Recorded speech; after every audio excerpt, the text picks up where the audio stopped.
If you're watching this video, you're about to make a whole lot of money. I'm about to tell you how social media almost ruined my business because it might be doing the same thing to you and show you 3 things that you should avoid if you are trying to grow your business using social media. It can be time consuming. It can also be frustrating. But if you learn to create the balance and the strategy I'm going to teach you, it could also be extremely rewarding. What's the easiest way to go broke? Consume more than you create. You get it now. Before 10 a.m., I don't check social media. Why? I want to hear what I have to say and what God has to say before I hear what people have to say. I don't want to look at my phone at 7 a.m. and hear, "Ski-wee, man, if you're trying to see what's up." Social media can be the most time-consuming thing. Don't nothing kill your bottom line in business like wasted time and wasted attention. Family, you think that it's free, but it's not. If you're watching this video, you're about to make a whole lot of money. Welcome back to another episode of Monetize with Marcus. I'm your host, Marcus Roja. My goal is to take the questions you're asking your friends, ChatGPT and Google, and answer them in video form. Well, why go all over the internet where you can get your answers here? So here's how you can help me help you. Drop in the comments or in the chat questions that you have that we can turn into episodes, breaking it down for you step by step so you can actually implement and get a result. Because if I can answer a question for you and help you get a solution, that's the goal of this show, okay? So you can help me help you by doing that. Well, in today's episode, my goal is to tell you a few things to avoid. I don't know if they still make those things, but back in the day, they used to have the little radar, the scan detectors that you put in the car if you're driving, so it go off and let you know the police up ahead. I don't know if people still use those or buy those? I don't know. Right? I think now you got ways. It'll say, police spotted ahead. Well, my goal is to tell you what's up ahead in reference to social media, fam, and how it almost run my business. I don't want to waste no time. So here's the deal. So I'm old enough to be like pre-heavy social media and post. I'll tell you what I mean. So 2014, I know social media was around, but like early 2014, I was pushing it in reference to business, and I was selling books hand to hand. I'm old enough to remember selling CDs, gold caps. We called them frozen cups. I sold do-rags. I'm talking about the ones that had 2 colors, half black, half red. Okay.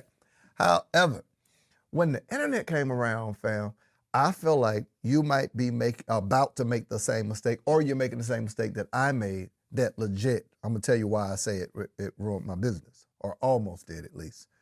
Because I had built most of my business communicating with people, getting on stage, traveling and speaking. Like I was a speaker, I was selling books, I was always on a stage in front of an audience. And this is like a new epiphany that hit me recently because it's a pivot I'm about to make in my business. Business is going well. But I started realizing, hold on, I got a little bit more. But here's my point. Early stages, man, you actually got out and interacted with people. You went to events. I used to pull up Eventbrite, see what events was taking place and would actually go to them. I got a little lazy, fam, and started just running ads, throwing money at every problem in business to where you lose sense of marketing can happen offline just like online. And when you start realizing that you miss or skip events and you just pay for ads, or you start realizing that you're no longer speaking as much as you did because you're like, well, I can just stay at the crib and I can do a webinar. You start losing the sense of connection and touch, and you also start losing the thing that is your superpower, the ability to be around the problem so you can solve the problem. You get what I'm telling you? It's nothing like, if you ever gone to a conference or you go to an event, it's nothing like being in those environments. Because the environment does way more than just exchange information. It exchanges energy. You get a chance to feel what people are feeling. You know when you say something and a person nod their head and you're like, oh, that's that one. that's that one. I recently did an event and a whole song came up out of it. That don't happen virtual. So a couple ways that it almost ruined my business. I want to break it down for you. Social media can be the most time-consuming thing. Don't nothing kill your bottom line in business like wasted time and wasted attention. Family, you think that it's free, but it's not. You ever realize whenever it comes to your attention, somebody asks you, are you watching this? No, I ain't even paying attention. Your attention is the payment you make to things that can either give to you or take from you. I got to back that up. Your attention is the payment you make to things that can give to you or take from you. And I don't think we all realize like how much of our attention is divided by watching what other people are doing with their life, scrolling, me included. I'm not talking at you, I'm talking with you. This is a confession. First thing I'm gonna say. All right. So like I started looking the other day. You ever look at your screen time or your watch time, which I did recently, top of the year, and I'm like, woo, good Lord, that much time on social media? We've got to pause right there because I'm in the giving mood. I decided to offer you a free gift, absolutely free. Now, I tell you all the time about turning your ideas into online income, but how am I going to tell you to do something and not provide the resource for it? There's so many questions that people have online about what should I post? How do I get my engagement up? How do I get people to click the link in my bio, buy from me? What should I sell? Whether it's an ebook, an online course, how much should I charge? How do I launch? How do I do a webinar? You see what I'm saying? So I decided to create a free training and give it to you that you can utilize to learn how to literally take the services that you do or the ideas you have and build a successful online company. Go to www.monetizewithmarcus.com, my gift to you. You're welcome. Just imagine this, right? Just imagine this. I coach, you know this, right? So I've got clients, I coach people. I coach clients who tell me that they don't have an hour a week to film content to market their business on the same platform that they consume more than they create on. I'll say it one more time. The strategy we teach is for a person to do what we call PCP, plan, create, post, and then the monetization is on the back end of that. So that means that the planning period can take 20 to 25 minutes, so we'll say 20. The creation period is once a week for 1 hour. Plan for 20, create for an hour, and you have enough content for the whole week. Sometimes more than that. Now, I can guarantee you the people that don't use this method that I coach spend more than an hour given to social media, which means what's ruining their business is not lack of engagement, not the algorithm, it's lack of priority, that they are wasting time consuming what they should be creating. What's the easiest way to go broke? Consume more than you create. You get it now. You get it. You get it. So I started realizing that I haven't written a book in years, but I have a whole lot to contribute. Like, think about some of the concepts I teach you on here. What if you had this in a book that you can go step by step? I'm like, I keep saying, okay, I don't have the time to write no book. Let me go right here. I keep saying, I don't have a time to write no book. Or I'm like, okay, I don't think that's something I can do right now. But the reality is, the same time that I spend throwing at social media, I could write a book that could generate revenue for us, that can be a sustainable asset, that can turn into a digital asset, that can turn into a conference, etc. All right. So what I'm starting to do now, and I'm gonna go to it in a second, this quadrant I'm gonna break down for you. But I started now tracking my time and giving myself like a rhythm. So here's a time management hack that I utilize with it. Number one, I don't allow social media to get me before 10 a.m. Right? That's like, I typically get up around like 7:30, 7:45, somewhere in there. 8:15 is my cutoff with wake up. I'm not a 5 a.m. guy. My friends be going to play ball at 5 a.m. I'm like, bro, I'm just laying down at 3:30. Especially last night, man. I messed around and started watching some YouTube videos. Then I stumbled across some, I started binge watching old MLK videos. It got bad, y'all. It got bad. When I started hearing MLK, if the Negro was going to... Oh, that's my man. I started watching MLK. But okay, here go my point. Let me get back on point. Here go my point. Before 10 a.m., I don't check social media. Why? Here's my rule of thumb. I want to hear what I have to say and what God has to say before I hear what people have to say. My rule is I need to hear from me. That's my affirmations, my meditation, my visualization. My affirmations are the things that I say. My visualizations is my imagination. What do I want to see? You know what I'm saying? And then my meditation is anything that I saw or said, I sit or read, I sit and I keep repeating it in my head. Difference between those, right? Meditation, visualization, etc. So before 10 a.m., I need my prayer time. I need to read my Bible. I need to hear from God before I start looking and hearing from other people. Because if I don't want to look at my phone at 7 a.m. and hear, ski-wee, if you're trying to see what's up, like, that thing like, whoo, Scared me. Scared me. Okay.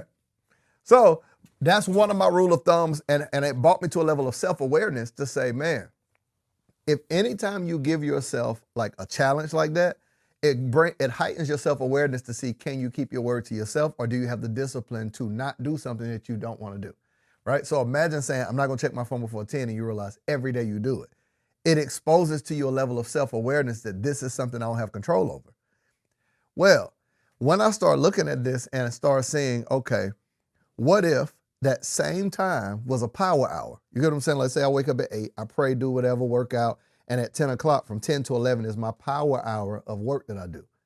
Now I can directly see where I'm taking from my business to give to social media, where I'm substituting that same timepiece. I hope you grabbing what I'm giving you. I'm trying to give you a high-level overview of personal development, how we move the needle, how we enjoy what we want to enjoy, but still we keep the needle moving and we keep building. All right. So first way it ruined, how did social media ruin my business? Because it took away time, and second thing, it channeled my focus away from like the main thing that I'm involved in. What does that mean? You can't change nobody's life in 20, 30 seconds. Pieces of content for 20, 30 seconds don't change nobody's life. They sound bites. There's no context. No matter how hard you try to tell somebody exactly how to do something, you cannot tell them how to do it. What's the longest amount of time they give you in a post? 1 minute and 30 seconds, I think now? 1 minute and 30, something of that nature. So can you change somebody's life in 90 seconds? I don't think so, fam. So if my core conviction and my core value, if my mission and my vision is to impact people, my thing is to empower people and inspire change, right? So how do I empower somebody to become the absolute best version of themselves and inspire them to change their life and change the lives of others? How do I, with what I do, be able to service and serve them and be a mirror of words that they can see what they can do, become, or have? I don't believe that I can do that in 90 seconds. I believe I can inspire for a second, but inspiration turns into frustration if I don't give them strategy. So the 90-second can inspire, but it doesn't give strategy. It's just information. It's just, after a while, guess what they'll start doing? Looking and enjoying my content. They won't start looking inside of themselves. But that ain't my mission. My mission ain't just for people to listen to me. My mission is for them to hear themselves, for them to take action on their goals. So you see why I say social media, and I'm not blaming social media, it's just a catchy title. The pressure to build a brand, to build your followers, be honest, social media, if you buy into the overall cultural concept of it, it makes you selfish. You become so self-centered that it redirects your focus of why you got started. That now you'll delete a piece of content that you enjoyed because it didn't get enough followers. Or you say, I only have 3,000 followers. Fam, take 3,000 people and put them in any place you can think of and you'll consider it successful. You only think 3,000 is not a lot on social media because you're comparing. That means you skip over 3,000 people you can serve and help in your business to focus on people who has not decided yet to join you on your journey. That's what I'm trying to get you towards, to see, like, this stuff could ruin your business if you ain't careful, because it robs you of time that could be pointed at some area of your business. It robs you of the focus of why you got started. It gives you a high level of imposter syndrome because you start thinking that what you're doing isn't enough. Man, this is so good already. This is so good already. But it is enough. It is enough. So now you're talking about time, focus, thought, talent. It will completely ruin your business until you center yourself and you begin to move to a space of what I refer to, and I'm going to go to these quadrants. These are the 4 quadrants I want to take us to. Come on, let's do this really quick.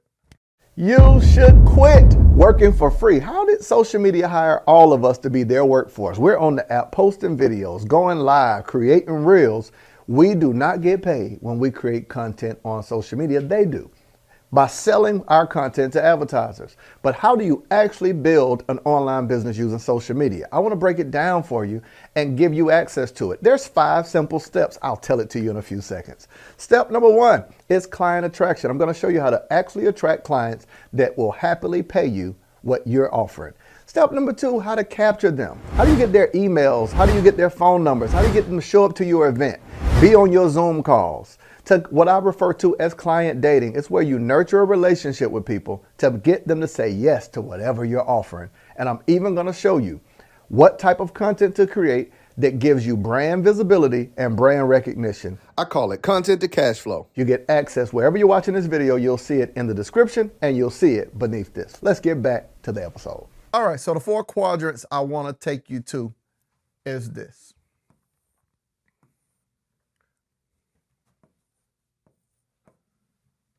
And I'm going to explain it. You like, what does this mean? Don't worry, I'm going to explain it, all right? So SA. All right, here's how this works. 4 quadrants that you want to look at when you're talking about social media, business, on down the line. If you're trying to grow as a person, because you drive the business, you are the engine. So you're growing as a person so you can grow the business, so then you can grow the follower count, right? They're not one and the same. So if you're trying to grow you as a person, you're trying to grow you as a business, you're trying to grow follower count, these are 3 different things. First thing we need is high level of self-awareness. SA, you need high level of self-awareness. This is where a person is, when I say self-awareness, normally people lean towards their negatives. They lean towards their weaknesses. What I believe that most people do is they lean too heavy into their weaknesses and not enough towards their strengths. I am acutely aware of certain things. My mentor said this to me years ago, and it wasn't rude. He called me king. King, some of the things you're doing, the best you'll ever be at that is average. Find someone that can do it or visit it occasionally. Best advice I could ever receive. Because to move so far away from what is my zone of genius and the thing that I'm aware that I'm not the best at, nor do I enjoy. When I'm talking about self-awareness, I'm talking about my emotional awareness. When I do this, it drains me. When I do this, it frustrates me. When I do this, it aggravates me. By the time I'm done, I don't have the energy to do what I love because I spent all my time doing what I don't like. You get what I'm telling you? When you're looking at self-awareness, you're trying to see what are the things that when you, this is a quote, what are the things that when you give to it, it gives back to you? That it doesn't feel like it's robbing you.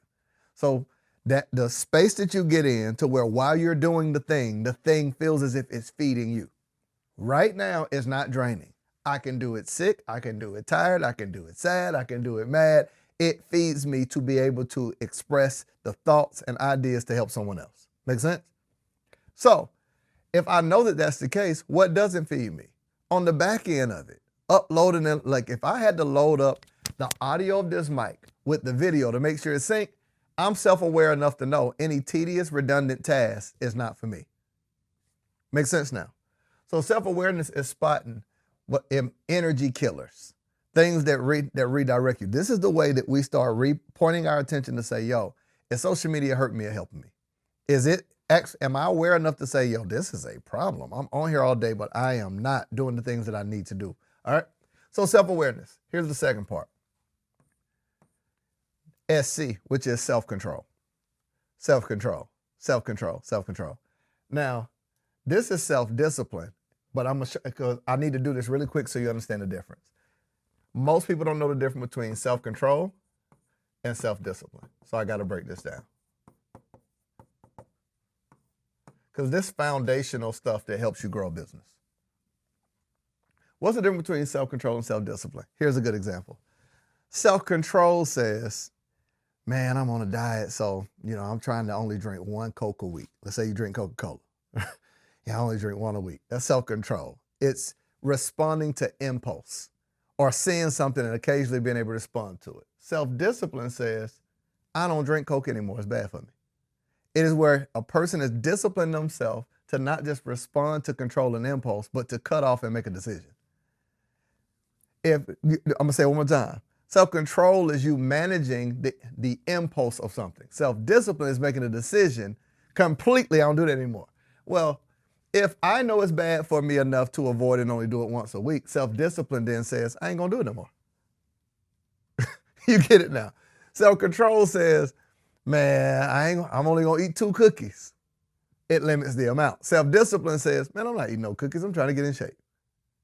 You get it now. Most people struggle with finally getting to the place of self-discipline that they make a decision that is best for the outcome of their future. And they live in this space of always responding to control. Now you get why I say this. All of this environment, now you're like, what does that have to do with social media? Everything. Because all of these quadrants, your self-awareness has to be heightened when you're on social media. If not, you fall into imposter syndrome, comparison. Self-control tells you how much of it to consume. Self-discipline tells you when to create versus to consume. And self-management tells you when to do something, how much of it to do. That means self-management makes you the boss of yourself. Self-awareness tells you, hey, I like this, I don't like this. Self-control tells you, okay, this is the thing I need to avoid. Self-discipline, cut that off, keep that. Self-management runs the whole show. You get it now. Now, if you can manage, I know you thought when I put SM, I was talking about social media. I got you. But here is what I need you to do. Here's the action step from what I'm teaching you right now. I believe social media is always going to be around, and it has the ability to be a powerful way for you to grow your brand, your business, your bank account, to help people that don't know you can impact.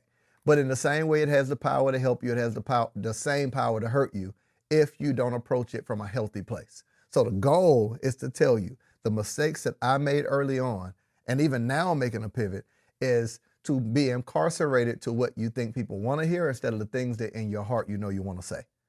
Social media will hurt your business if you get it. You go viral, you get popping. Let's say right now you build a business and you decide to pivot. You will immediately say, well, I don't think my audience want to hear that. So now you're trapped inside of something that you built to serve people. They're now telling you what to do. And now we're going to just end with this point. Now we're creating this space that people are using comments, likes, shares, and engagement as the ballot box for people to vote on you if you're good at what you do. I'm saying, when you take your confidence and put it on a social media page, when you take who you are as a person to validate how good you are at something based on a follower count or engagement and let people vote on you, that's when it's getting out of hand. So my goal is to tell you, it's time to take back your power and make sure social media doesn't ruin your business by you then losing control of why you got in this to begin with. The goal is to always be self-aware enough to say, yo, I need a break. I need a social media break. I need to take a couple of days off. To have enough self-control to say, hey, I'm going to check it. I'm not going to force it. Like, I get no notifications from no social media platform. Why? I know me enough. So I had to create self-discipline and say, you know what? No notifications. I don't know when people message me. I get none. I like that better because I can check it instead of it telling me to check it. Make sense? To self-discipline, to self-management. This has been another episode of Monetize with Marcus. I'm your host, Marcus Warrosia. 2 things I want to give you. Number 1, I want to give you access to be a part of the Mod family. How do you do that? You can simply go to the link in the description of this video, and it will break down for you some free resources teaching you how to get started with packaging, marketing, selling, and launching your ideas. We call it Ideas to Online Income. It is a $3,000 course. Don't be alarmed. We are giving it to you for absolutely free. Just use the code SAVE3000. Only thing I will tell you, though, is you have to use it or lose it. If you do not watch the videos, our automation is set up to withdraw access. Why do we do it that way? Because it's important that we are giving you something that you're actually executing and utilizing. All right? And the other way that you can help us out is by dropping your questions in the chat and telling someone about what you're learning here. All right? Until next time, if you need me, you know where to find me. I'll be over here minding my online business. I'll see you in the next episode.